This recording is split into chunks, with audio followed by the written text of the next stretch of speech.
Hi, friends. This is Archangel.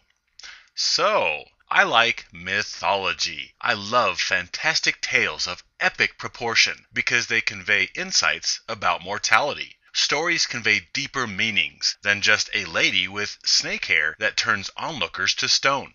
I like fairy tales.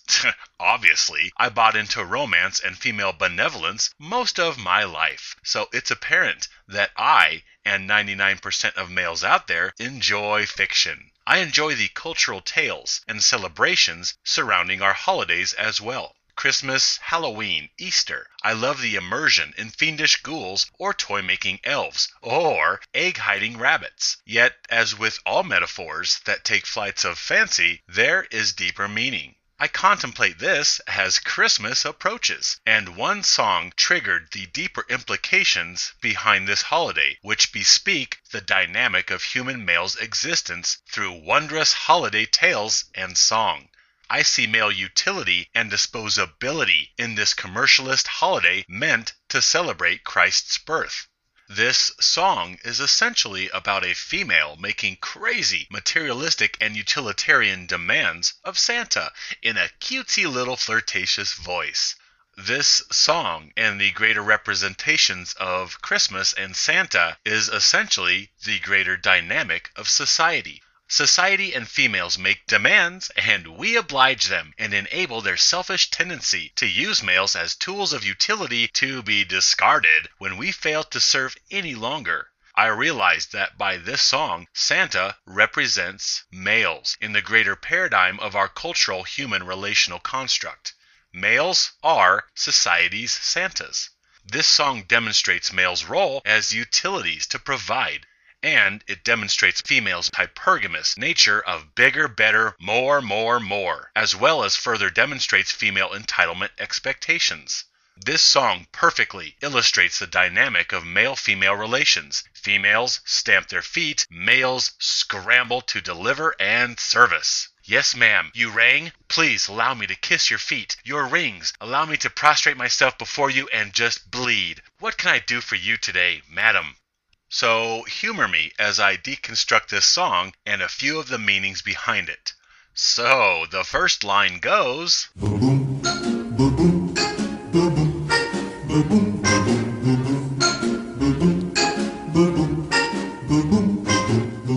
Santa baby, just slip a sable under the tree for me.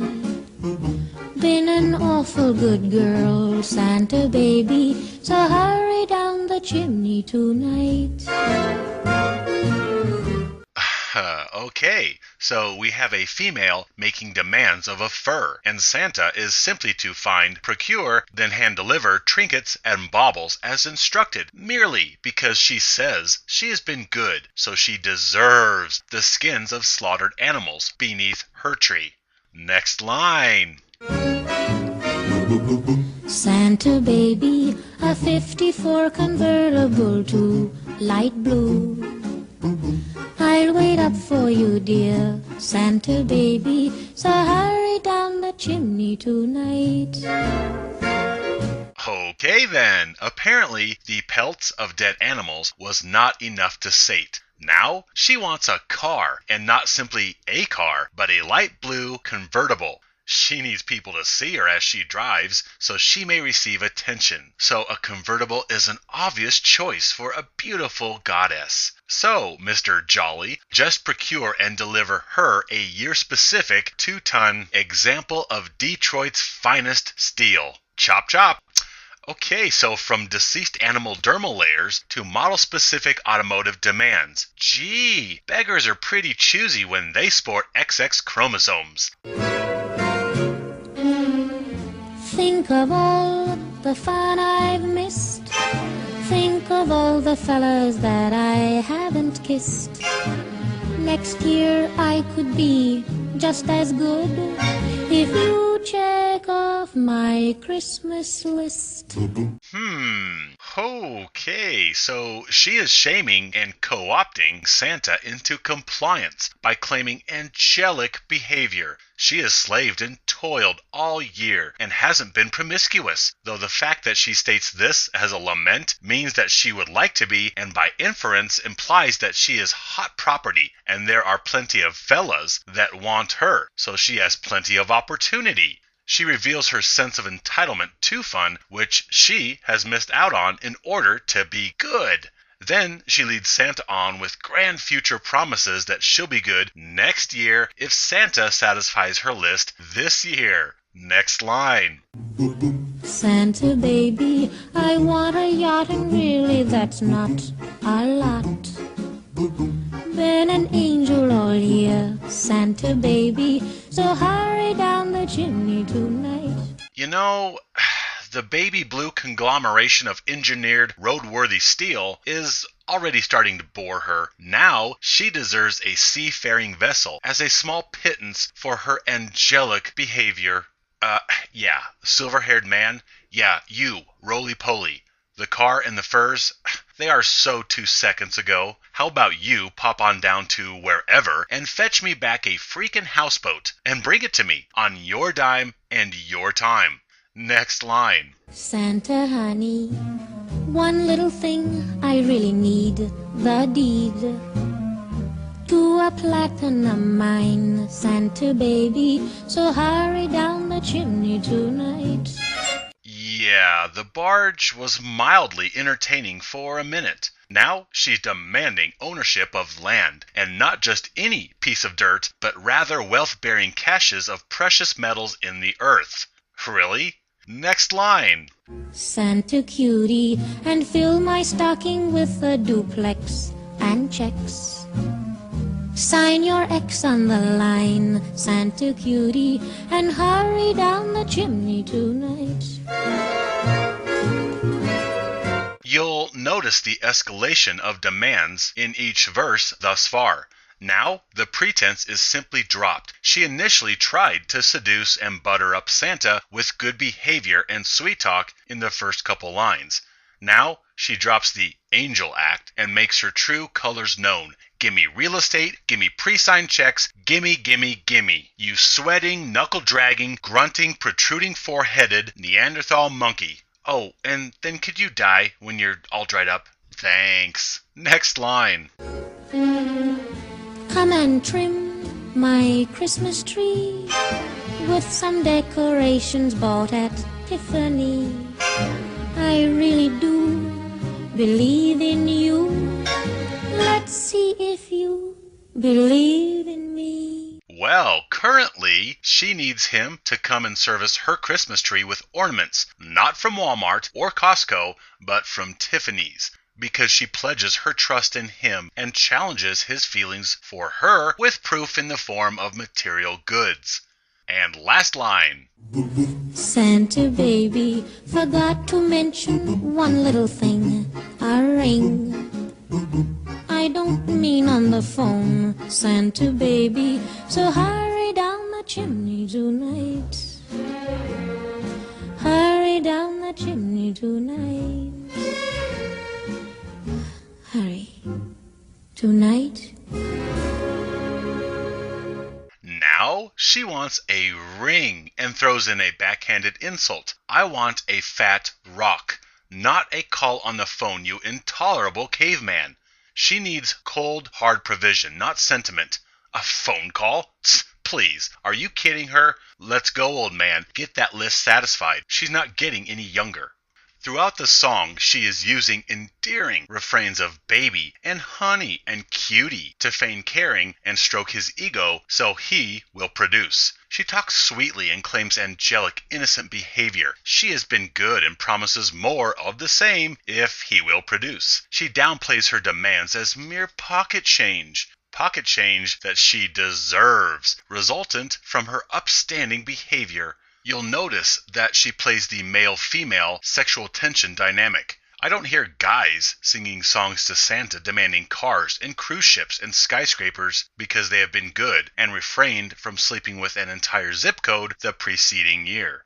So she is playing the male-female attraction and twisting flirtation into durable goods. Moreover, she pretty much expects this corpulent clown to deliver all of these things, and she nags him about how slow he is, since she ends every line with, "Hurry down the chimney tonight." Oh no, it's not enough that he is locating, producing, procuring, then personally delivering all these extravagances, thus fastidiously satisfying all her selfish, outlandish demands.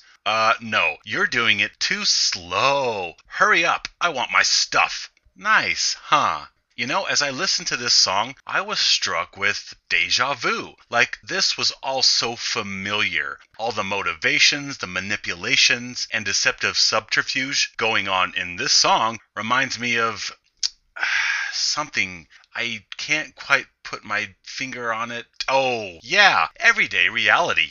This is how males are treated every single day around the globe, as they have been for centuries. As utilities of provision. Males are material providers. Not only that, but manual laborers. The tale is told in how we view and treat Santa. People not only make material demands of this jolly crimson-garmented, overweight male, but they expect him to bring them these gifts to their homes. Produce the gifts, then labor delivering them to us. It's not like, well, okay, I'll give you this Cadillac because you were good and you didn't have to work at a job all year in order to earn the money to buy this Cadillac. I'm giving it to you for free, but do you think you could come to the North Pole and pick it up?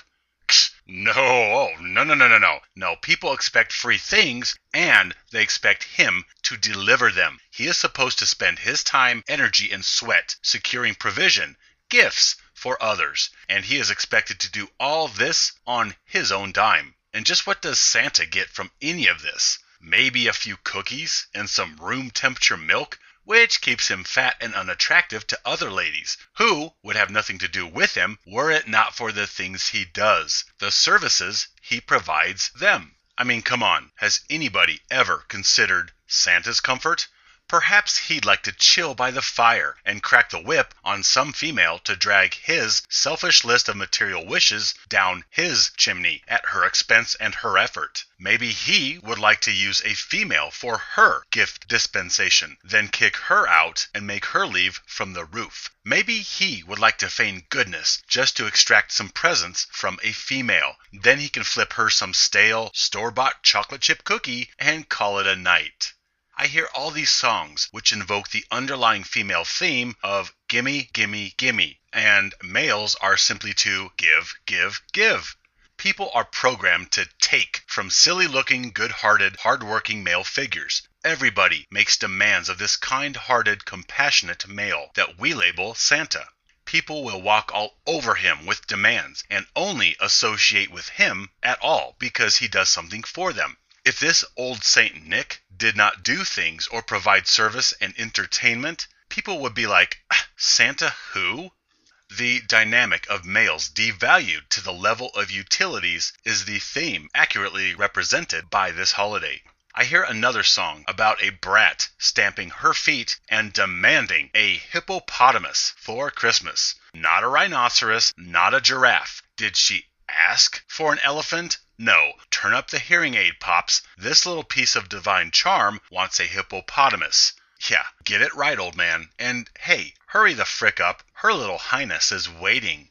Songs are the microcosm of the macrocosm. We use males as disposable tools in everyday life. So, of course, our holidays are going to represent this greater societal meme. Oh, but that's not the end of it. Not only do we cast our utility demands onto this male, we also cast our contempt onto him as well. Because we also portray Santa to be an oppressive authoritarian. He's imposing and pressuring you to behave a certain way. Behave yourselves, because Santa can still look into his magic snowball and see just what you're up to. Oh, and he's a pervert, since he is forever watching people when they are sleeping or when they are awake. He sees you when you're sleeping. He knows when you're awake. and if you don't behave, he will know, and he will not produce or deliver free stuff to you that you didn't have to work for in the first place. So on the one hand, he is an overweight clown, a tool who delivers material goods in exchange for some glass of warm curdled milk and a crusty old oatmeal cookie that the mice in the pantry already had their way with after the humans went to bed. Then, on the other hand, he is an oppressive authoritarian creeper, spying on people and punishing them if they don't behave a certain way. So, following that thought to its logical conclusion, Santa is a pedophile who watches little kids as they sleep. He is cast with disregard and marginalized no matter how you look at it. Nobody cares about Santa as a being. Nobody cares what his favorite band is. Nobody appreciates his thoughts or his feelings. Nobody is concerned with his personal observations of sleigh maneuverability in adverse weather conditions. Nor do they care that he does all of this in freezing temperatures with no heater in his sleigh. Nobody gives a crap about him as a human being who is a resident of North Pole planet Earth. People only care about him for what he does, for the goods they can extract from him. They don't care if he likes hardwood or carpet, or has ever been to Disneyland. They have a list of demands, and he needs to just get it done. Specifics, details, logistics, just figure it out, dude, on your own time and your own dime. Yeah, and can you hurry up? You have an entire planet to service. Let's go, hop to it, rosy cheeks. Males really are societal Santas. Santa is all males. Males and their societal role within traditionalism actually served as the prototype for the Santa dynamic. Yeah, we don't care about males as beings with feelings. We only care about what they do for others. We care that they build our roads, our cities, our nations, our world. We care that they conceive and produce our technologies. We care that they hand over their money to the uterine-equipped deities of a gynocentric state at the end of the day. And furthermore, we care that they give their last breath defending this female privilege. Beyond that, yeah, we only care that we dispose of these shovels as quickly as possible when they have lost any further use, so they won't clutter up our cities or nations like overflowing trash receptacles onto the street when these cities' sanitation workers decide to strike. Any further than that, we don't care about male worth or suffering or tragic injustice, or their hopes or dreams or ambitions or tender hearts or their mushy vulnerabilities. We don't care about any of that stuff. Produce utility, then die. This is what we require from our males. Period. Society, especially females, need things from males. Labor, provision, protection, and so they will flirt and lie to these protruding four-headed mutants that they would otherwise never associate with. Guys, especially the beta males that carry entitled females who have spent the best years of their beauty and youth on people who are not him. He picks up the tab for the BMW that somebody else got to enjoy and use right off the showroom floor. Males are simply shovels, tools of female convenience. She doesn't care about your 4th grade track trophy or the insights you gleaned from your trip to Mount Rushmore 2 years ago or your dreams and romantic ideas. She has demands. You need to fill them. Just get it done. And males gladly concede to the role of Santa, thus spending their vital life energy trying to fulfill the demands of a spoiled brat, stamping her feet, demanding a hippopotamus for Christmas. I want a hippopotamus for Christmas. Only a hippopotamus will do. And males will put up with all this. Why? Well, because they get to pretend that females actually care and love them. Just like Santa is portrayed to be gullible enough to believe that anybody actually cares about him, independent of the service he provides. Do you think that if Santa did not produce or deliver free things to everyone, that people would even care about Old Man Claus? If he didn't deliver gifts, do you think anybody would come running to help him if he needed help moving his dining room table? Yeah. So males are utilities and are only relevant because they labor on behalf of others. Moreover, our society only tolerates males as long as they continue to produce. When they fail to meet quotas or increase output in order to meet increased demands from the wife, the female collective, or society, then they are suddenly a liability and discarded like a rotten head of lettuce sitting in the produce drawer of the fridge a month past its expiration date. It's so crazy once you realize male disposability. You see the dynamic of male utility and expendability everywhere, including the themes of our holidays.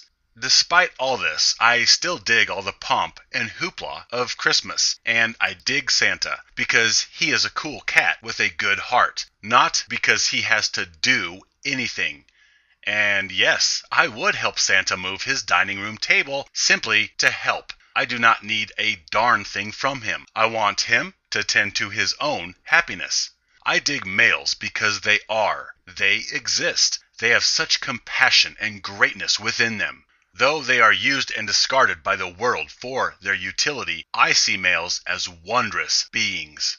Males are diamonds because they exist, not because they accomplish labor. Yes, even vagina-pandering manginas and white knights and simps, who anger me beyond belief, even they have infinite value as well. I realize that they are victims to a slavery which has brainwashed them from birth.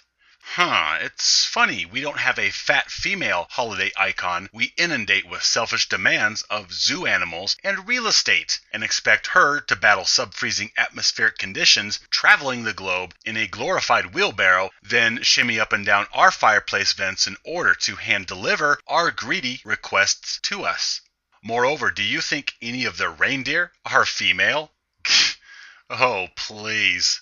Obviously, we sequester male reindeer to pull this rotund delivery man around to the houses of females that claim they haven't kissed every fella on the block, and so they deserve yachts and convertibles and duplexes in their stockings. Besides, those reindeer need to make that money from pulling Santa's sleigh because they have a bunch of entitled does at home on their butts waiting for his paycheck. And a couple of the reindeer, I think Dancer, Donner, and Blitzen, they have deer support to pay the ex-doe, who took them to the cleaners in divorces. No. Obviously, the reindeer are most assuredly male, used for their utility just like the elves. Do you think Santa would employ female elves? A few females might force their way in through female affirmative action, but males are the only elves who are willing and compelled to do such back-breaking manual labor to produce material goods to deliver to entitled greedy humans around the planet, and so they labor 18 hours a day, 364 days a year in the toy factory in order to make money because they have a bunch of greedy mouths at home to feed. Besides, if a couple female elves did work for Santa, eventually the male elves would simply have to pick up the slack, lift all the heavy stuff, and produce her share of the toy quota while she takes bathroom breaks and texts her friends. Or she would have a sexual harassment lawsuit against Santa or one of her elf supervisors. No, the female elves are at home waiting for that bum elf husband and his paycheck, then nag him as to why he has not approached Santa for a raise. Yeah, you think she wants to live under a 1,200 square foot roof forever? Males are used for their labor, provision, and protection, then discarded. This is how we treat our human male stock, much in the same way that we treat Santa, as a utility. The moral of the story here, as with all my messages, is that we devalue males in order to justify their usage and disposal. Period. Point blank. Bottom line. My friends, enjoy Christmas, but realize the underlying male devaluation paradigm which belies everything in this world, and help me to awaken Santa and Rudolph and the elves and our brothers around the world to male devaluation and disposability. My brothers, stand with me, live free.